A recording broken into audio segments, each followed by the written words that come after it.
Hi guys, today I'm going to be refreshing my strawberry bed for the upcoming growing season. I am ridiculously excited to see how these strawberries are going to turn out because I started them from seed last year using the seeds of store-bought strawberries. So first things first, there's a lot of weeds in this bed. I see garlic, mustard, thistle, and some other things. So I'm going to go ahead and pull off all of this straw mulch so I can see what's growing in here and get all the weeds pulled out.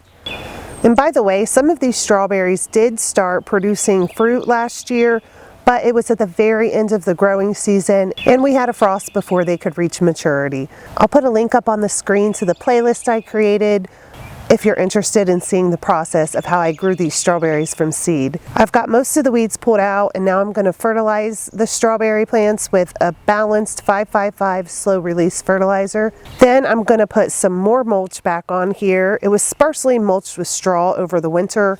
I do have an abundance of fall leaves left over from last year, so I'm going to use those. Strawberries do prefer a slightly acidic soil, but when I initially created this strawberry bed, I did put quite a bit of peat moss in here, and that is acidic, so I think they're going to be fine. As much as I do love natural mulches like leaves and straw, it does create a nice moist environment that slugs love. I really cannot stand slugs. I don't want slugs on my strawberries. So I cut out this big piece of landscape fabric, and I think that it will help to keep the slugs to a minimum. I don't know for sure, but I do think it's going to help.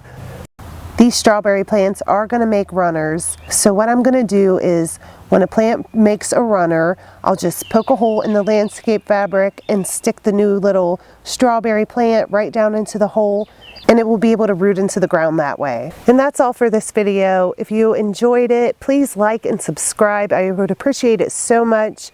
Leave a comment if you want to. Thanks for watching, and I'll talk to you next time. Bye.